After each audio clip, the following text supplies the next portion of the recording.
Vamos, mais uma vez, queremos abrir a palavra de Deus. O livro de Juízes, capítulo 3, nós vamos ver versículos 1 a 11.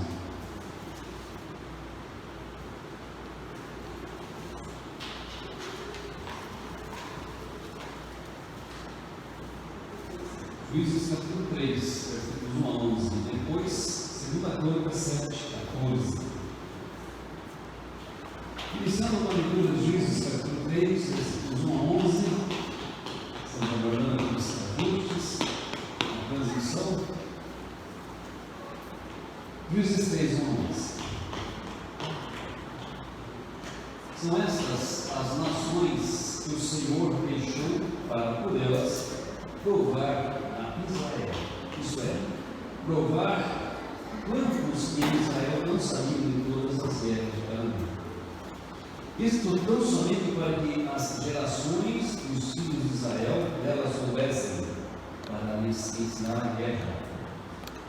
Pelo menos as gerações grandes não sabiam disso. 5 príncipes dos filisteus e todos os cananeus, e sidônios e heveus que habitavam nas montanhas do Líbano, desde o monte de Baal-Hermon até a Galeanote.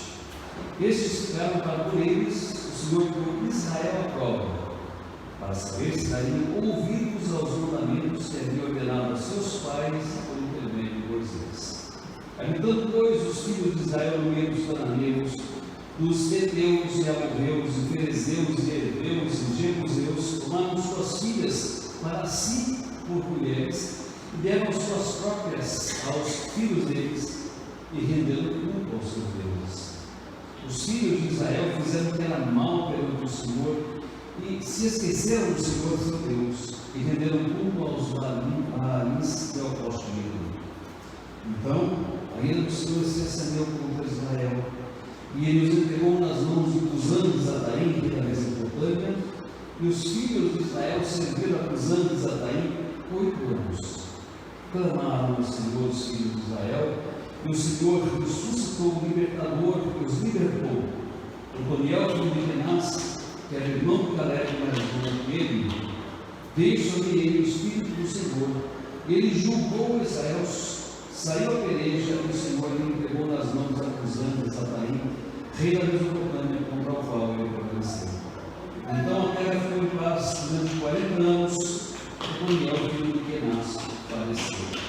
Segunda Crônicas, capítulo 7, versículo 14.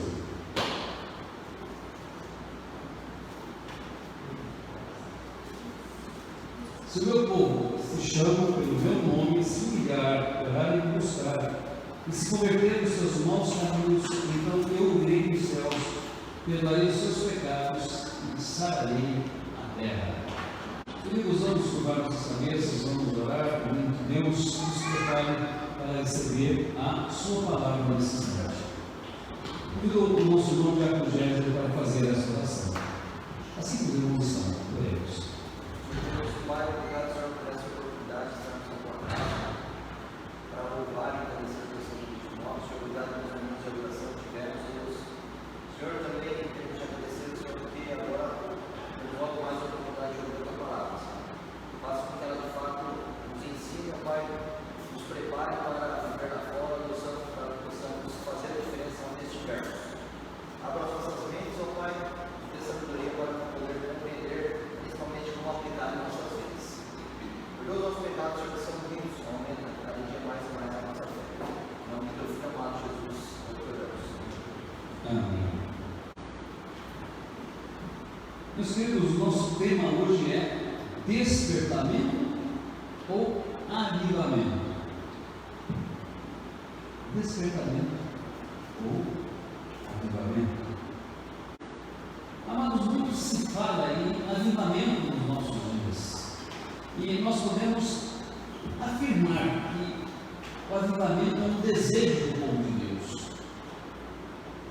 O avivamento é um desejo da igreja em nossos dias e em nosso tempo.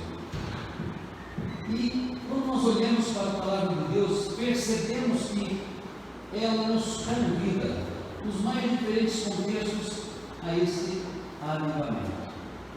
Olhando para as cartas endereçadas às igrejas da Ásia, cartas registradas no livro de Apocalipse, nós percebemos que há um convite para o retorno ao primeiro amor, que há também um convite para que se retorne às primeiras obras. Há um apelo para que a igreja se purifique e abandone coisas profanas e impuras que estão no seu meio. Há um apelo para que a igreja identifique os falsos profetas, os falsos ensinamentos e recuse tanto aos falsos profetas quanto aos falsos ensinamentos. E também um convite para que a igreja abandone a sua mornidão espiritual. Ora, aquilo que o Espírito Santo disse às 7 igrejas do Apocalipse é aquilo que nos diz os nossos dias às igrejas contemporâneas. Nós precisamos, sem dúvida alguma, ouvir o que o Espírito Santo diz às igrejas. Meus amados, ao mesmo tempo que se fala de avivamento espiritual, confunde-se avivamento espiritual com meramente um despertamento espiritual. E avivamento espiritual e despertamento espiritual são duas realidades profundamente diferentes. E os textos que nós tomamos como referência para o nosso estudo na Palavra de Deus mostram exatamente isso.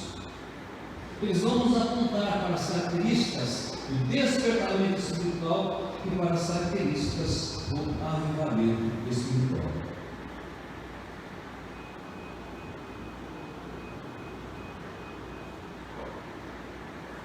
E em primeiro lugar, eu quero cuidar a atenção de vocês para que observemos as características do mero despertamento espiritual. Características do mero despertamento espiritual. Meus queridos, a Bíblia nos revela um Deus que nos escolhe na eternidade para que sejamos seus filhos. Um Deus que nos chama no tempo e no espaço para que pertençamos a Ele. Um Deus que, através da palavra e do Espírito Santo, nos ensina e nos educa. E um Deus que, sendo nosso Pai, nos corrige, nos disciplina, porque Deus corrige e disciplina a um filho que ama. Se estamos num relacionamento com Deus, eu creio que eu e vocês estamos num relacionamento com Deus, nós seremos objetos deste amor que elege, que chama, que educa e que disciplina. Mas uma coisa que a Bíblia deixa muito claro, meus queridos, é que quando eu e você somos convidados a obedecer a Deus, a nossa obediência sempre deverá ser uma resposta de amor. Eu e você somos convidados na Bíblia a obedecer, não porque somos obrigados a fazer isso, não porque somos programados a fazer isso, não porque queremos ter uma vantagem ao fazer isso. Eu e você somos convidados a obedecer na palavra, como uma resposta de amor a Deus. Observe que isso já era assim no Jardim do Éden. Deus colocou os nossos primeiros pais no Jardim do Éden e deu todas as belezas e toda a abundância que necessitavam para a sua felicidade. Mas para que a obediência deles fosse um ato de amor, colocou no meio do Jardim do Éden a árvore do conhecimento do bem e do mal. Eles poderiam escolher entre obedecer a Deus por amor ou desobedecê-lo. O texto que nós vemos, ele afirma que Deus não expulsou todos os habitantes da terra de Canaã, porque os israelitas não foram obedientes integralmente à voz de Deus, mas que ao deixar esses povos no meio da terra de Canaã, Ele os deixou como forma de provar aos israelitas se eles realmente obedeceriam os mandamentos de Deus, se eles realmente dariam uma resposta de amor ao Senhor. Veja Juízes capítulo 3, versículo 4. Para por eles, o Senhor pôs Israel à prova, para saber se dariam ouvidos aos mandamentos que havia ordenado aos seus pais, por intermédio de Moisés. E o que os israelitas fizeram? Obedeceram por amor a Deus, serviram por amor a Deus, temeram por amor a Deus, foram íntegros por amor a Deus, foram fiéis por amor a Deus. Os israelitas, via de regra, desobedeceram ao Senhor. Se esqueceram de Deus, renderam culto aos Baalins postos em Deus. Observem capítulo 3, versículo 7 de Juízes. Diz o texto, Juízes capítulo 3, versículo 7. Os filhos de Israel fizeram o que era mal perante os olhos do Senhor, e se esqueceram do Senhor, e renderam culto aos Baalins e aos postes ídolos. Meus queridos, no curto período histórico abraçado pelo livro de Juízes, essa expressão, os israelitas fizeram o que era mal aos olhos do Senhor, os israelitas adoraram os Baalins, os israelitas renderam culto aos postes ídolos. Pasmem, irmãos, ela vai aparecer 14 vezes.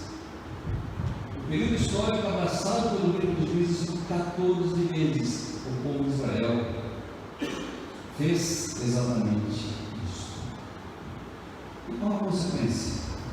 Juízes capítulo 8, versículo 8: Deus os entregava nas mãos dos seus inimigos, para que eles experimentassem a diferença entre servir a Deus e servir a outros povos. Eu vi o livro de Juízes tentando somar os anos em que eles serviram aos outros povos. A Bíblia não escreve com precisão, com exatidão este tempo, mas os anos que ela escreve como anos de serviço a outros povos são aproximadamente 100 anos. Por 100 anos eles deixaram de servir a Deus, e por 100 anos eles serviram aos outros povos, experimentando uma amargura nas suas relações políticas e internacionais. Queridos, nesse período serviu aos mesopotâmicos, moabitas, cananitas, midianitas, filisteus e amonitas. E o que acontecia quando eles então começavam a se sentir apertados? O que acontecia quando eles começavam a sentir o efeito da dura escravidão sobre si? O que acontecia quando eles começavam a sentir o peso dos seus algozes sobre sua vida? Eles clamavam ao Senhor. E Deus nos abençoe, que o Senhor, sua misericórdia e graça, os ouviu. O Senhor lhes enviava libertadores. No livro de Juízes somos informados que agiram como libertadores em resposta ao clamor do povo os seguintes personagens: Daniel, Eude, Débora, Baraque, Jael, Gideão, Abimelec, Tola, Jair, Jefté, Itsa, Elom, Dom e Sansão. E observe como a misericórdia do Senhor é maravilhosa. Os anos em que estes homens serviram são há 300 anos. E por 300 anos, sob a liderança destes homens, eles foram abençoados. E diz-nos o texto: a terra teve paz. A terra teve paz. Mas analisemos a espiritualidade do povo de Israel neste período, meus queridos. Pelo menos 14 vezes eles fizeram o que era mal perante os olhos do Senhor. Eles desviaram do Senhor, serviram aos ídolos dos povos do seu redor, renderam culto a eles. Por 14 vezes eles clamaram a Deus, e Deus lhes enviou libertadores. Por 14 vezes após a morte desses libertadores, eles voltaram a cometer os mesmos erros. Eles voltaram a cometer os mesmos pecados. Eles voltaram a cair nas mesmas transgressões. Então eu pergunto aos irmãos: que espiritualidade era essa? Era uma espiritualidade espasmódica. Despertavam por um pouco de tempo, demonstravam algumas características espirituais, demonstravam algumas características que os aproximavam de filhos de Deus e servos da aliança, mas depois essas características eram esquecidas, esse estilo Espiritual era relegada ao mundo que eles voltavam às mesmas obras, voltavam às mesmices dos mesmos atos, voltavam a se distanciar do Senhor. Israel nesse período experimentou avivamento ou despertamento? Eu não tenho dúvidas de que nesse período Israel experimentou apenas um despertamento espiritual e não um verdadeiro avivamento. E por que, meus amados? Quais as evidências de que eles apenas despertaram por pouco tempo espiritualmente? Eu quero convidá-los a pensar em 3 evidências. Primeiro, eles clamavam a Deus não somente quando as consequências do pecado recaíam sobre si, quando eles passavam a enfrentar o aperto, a opressão e o sofrimento na mão dos que os oprimiam. A segunda característica, eles permaneciam íntegros, tão somente enquanto estavam sendo liderados por alguém que estava à frente do povo e que os regia com mão de ferro. Uma terceira característica, eles retornaram ao seu estilo de vida de infidelidade e pecado, tão logo esses juízes desapareciam, tão logo esses juízes faleciam. Mas porque eu estou contando essa história e analisando essa história com os irmãos? Não para que sejamos informados de algo que aconteceu no passado, mas para que nós analisemos nossa vida, a vida da nossa igreja, à luz deste texto, à luz desse exemplo histórico, à luz dessa realidade tão clara na palavra de Deus. E, meus queridos, somos convidados a nos avaliar com muita seriedade a presença do Senhor. Como está o nosso relacionamento com Deus? Temos sido fiéis, íntegros e tementes ao Senhor? Meus queridos, buscamos intimidade com o Senhor todos os dias, lendo a Bíblia, orando, servindo ao Senhor, se envolvendo na sua obra. Ou só buscamos a Deus quando as coisas apertam, quando sentimos alguma necessidade, quando sentimos o jugo dos nossos inimigos e adversários pesando sobre nós? Odiamos o pecado ou tememos apenas as consequências do pecado na nossa vida?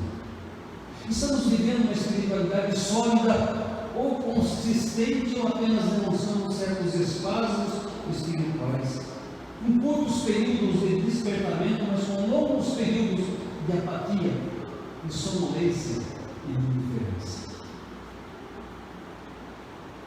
Tudo que foi escrito para o nosso ensino foi escrito. É um convite que Deus faz à igreja contemporânea, a igreja dos nossos dias, a nossa igreja, a minha e a você. Nós estamos experimentando um despertamento espiritual, se é que estamos experimentando, ou um avivamento espiritual. Segundo ponto dessa mensagem, as características do verdadeiro avivamento. Nesse primeiro ponto, nós observamos que o despertamento é algo temporário, espasmódico, transitório, e que as motivações são imediatistas e até mesmo egoístas, voltando-nos ao Senhor para obter a bênção do Senhor. Isso não é avivamento. Eu e vocês, nesse primeiro ponto, fomos convidados a analisar a nossa vida, meus amados, para perceber se estamos sendo meramente consumidores espirituais ou pessoas vivas espiritualmente. Mas quais as características do verdadeiro avivamento? Eu quero olhar para o texto de 2 Crônicas 7,14, relacionando-o com o primeiro texto apontado algumas características.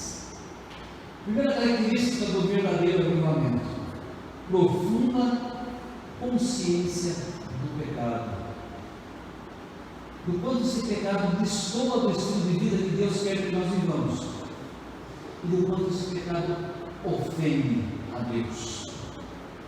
Vou repetir: primeira característica do verdadeiro avivamento: profunda consciência do pecado, do quanto esse pecado destoa da vida que nós devemos viver na presença de Deus, e o quanto esse pecado ofende a santidade de Deus.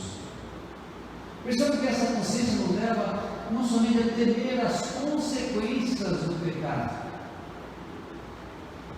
Este avivamento nos leva a odiar o pecado. Observe, meus irmãos, que não apenas uma aversão temporária, movida por temor das consequências do pecado na nossa vida, mas uma aversão efetiva, pela consciência de tudo quanto o pecado na vida do salvo representa, na vida do eleito representa, na vida do chamado representa. Como povo de Deus, somos convidados em 2 Coríntios 14 a nos humilharmos na presença de Deus, porque o coração compungido com Deus não despreza. Deus não requer a multidão dos serviços religiosos, dos sacrifícios que possamos fazer. Deus requer um coração compungido com Cristo. Deus requer que nós nos humilhemos na presença dele. Deus requer, meus amados, uma profunda consciência de que somos pecadores. Esse pecado destoa, vai em encontro ao estrangeiro para o qual Deus nos chamou. Que esse pecado ofende a Deus e a Cristo, é aquilo que fez para a nossa salvação. Essa é a primeira evidência do verdadeiro arrependimento. Consciência do pecado, enquanto ele soa de sua vida para o qual nós somos chamados a viver, enquanto ele ofende a santidade de Deus. Uma segunda característica, meus amados, do verdadeiro avivamento é um desejo de buscar a face de Deus através da sua palavra e através da oração. Se o meu povo, que se chama pelo meu nome, se humilhar, orar e me buscar. Estava lendo a história dos grandes avivamentos ocorridos na Coreia do Sul, inclusive na igreja presbiteriana. E os historiadores desse período disseram e dizem que esses avivamentos produziram naquela igreja uma imensa consciência do pecado, a tal ponto das pessoas chorarem publicamente os seus pecados, confessarem publicamente os seus pecados, buscarem reatar seu relacionamento com Deus, buscarem reatar seu relacionamento com o próximo. Mas também o avivamento nessas igrejas produziu um profundo anseio, um profundo desejo pela presença de Deus. O povo passou a orar mais, passou a buscar mais Deus. Um dos pastores do nosso presbitério relatou-nos que uma das coisas que mais nos impressionou foi ver às 5 horas da manhã pessoas de 50, 60, 65, 70 anos com botas, portando um gelo de 30 centímetros para estar na casa de Deus, orando e buscando a face do Senhor. Verdadeiro avivamento nos faz desejar a Deus, desejar a face de Deus, buscar Deus, buscar a face do Senhor. Eu estou clamando para que o seu povo na igreja presbiteriana assim mais. Meus amados, o verdadeiro avivamento nos faz olhar em novo paradigma, com prazer, com alegria, com contentamento, satisfação, com sede, nos fazer a Bíblia como a nossa única regra de fé prática, e nos faz buscar essa Bíblia para que ela nos ensine a crer, mas para que ela nos ensine a ser, para que ela nos ensine a fazer. O verdadeiro avivamento nos faz desejar a intimidade com Deus, mais do que desejamos o melhor dos alimentos, a melhor das experiências, a maior das satisfações. O verdadeiro avivamento faz-nos orar e experimentar momentos em que podemos contemplar aqui na terra as belezas dos céus. Terceira característica do verdadeiro avivamento: uma conversão genuína dos pecados. Se o meu povo, que se chama pelo meu nome, se humilhar, orar e me buscar e se converter dos seus maus caminhos. Conforme o livro dos Juízes, por 14 vezes os israelitas foram conscientes dos seus pecados. Por 14 vezes eles clamaram ao Senhor, porque haviam adorado a outros deuses e servido aos outros deuses, e estavam experimentando a ira de Deus. Mas as conversões foram insinceras, a qual ponto esse povo voltar sempre aos mesmos pecados. Falando, basta que eu e vocês, meus queridos, nos humilhemos, oremos e busquemos a face de Deus, mas não nos convertemos dos nossos maus caminhos. Ali em Israel havia obediência enquanto os líderes estavam vivos, estavam à frente do povo, mas quando logo esses líderes morriam, desapareciam esse ano, eles voltavam a servir e a adorar outros deuses. E é por isso que segundo a Crônicas diz que o povo de Deus precisa experimentar conversão nos seus maus caminhos. Agora, o que é converter-se? Converter-se é identificar que o caminho que nós estamos seguindo é um caminho errado, que desagrada ao Senhor, é um caminho de pecado. E então, nos voltarmos na direção correta. Se eu e você somos salvos, nós já experimentamos um dia o arrependimento. Se eu e você somos salvos, um dia já experimentamos a fé. E arrependimento e fé são considerados os elementos da conversão. Eu e vocês nos convertemos quando nós nos arrependemos. Mas a Bíblia nos ensina que essa conversão, meus amados, é uma conversão para a salvação, mas há também a necessidade de nós nos convertermos para a nossa santificação, para a nossa transformação. Tanto é que esse texto é endereçado ao povo de Deus, ao povo da aliança, a mim e a vocês. Se o meu povo que se chama pelo meu nome, esse povo precisa orar, buscar a face de Deus, se converter dos seus maus caminhos. Essa é uma evidência do verdadeiro avivamento. Se eu e vocês, ao percebermos o nosso estilo de vida não se adequa às balizas estabelecidas pela palavra de Deus. Se o Espírito Santo, usando a palavra, tocar no nosso coração e mostrar que nós estamos numa trajetória que se opõe à vontade de Deus para a nossa vida, nós devemos buscar, através da ação de Deus e do Espírito Santo, uma genuína conversão. Nós precisamos nos converter dos nossos maus caminhos. E converter será a minha volta, é abandonar, é deixar para trás, é romper com aquilo que nos fazia desviar-se do Senhor. O que, meus queridos, em nossa vida não está adequado ao seu vida que Deus deseja? O que em nossa vida é transgressão, pecado e ofensa à santidade de Deus? Convertamos. Dependemos pela palavra de Deus, nos unimos, oremos, busquemos a face de Deus e nos convertemos. Isso mais uma vez me convida a pensar, meu irmão, minha irmã, queridos ouvintes. Com que frequência eu tenho confessado os meus pecados com um coração realmente compungido e contrito? Quantas vezes lá no cômodo do meu quarto eu tenho me ajoelhado e chorado porque transgredi, porque desobedeci, fiz o que não era correto aos olhos do Senhor? Quando eu confesso os meus pecados a Deus através de Cristo, eu faço formalmente ou com profunda consciência do meu pecado. Meus amados, não cometo pecados porque temos consequências sociais ou eclesiásticas do pecado ou porque odeio o pecado.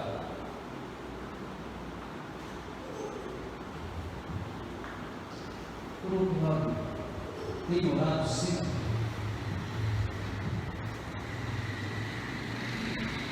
esses momentos de intimidade com Deus, que são momentos de prazer, de alegria, de Esses momentos são intensos, têm trazido refrigério à minha vida. Quantas vezes por dia tenho gasto o meu tempo? É até importante falarmos do meu tempo, porque Deus é quem nos dá vida ao tempo e tudo mais, mas quando eu tenho tempo no meu dia de gasto em oração com Deus? Na minha trajetória cristã, a ouvir a palavra de Deus e a ouvir uma palavra que às vezes vem de encontro às minhas necessidades, eu tenho experimentado realmente arrependimento, contrição e desejo de conversão. Eu tenho abandonado os pecados que eu denuncia, por isso tenho endurecido e sensibilizado o meu coração a tal ponto de já não fazer diferença para o meu estilo de vida, a palavra que eu ouço com Cristo. Abandonei, tenho abandonado os meus pecados. Quantas conversões eu já experimentei? Como está a minha espiritualidade?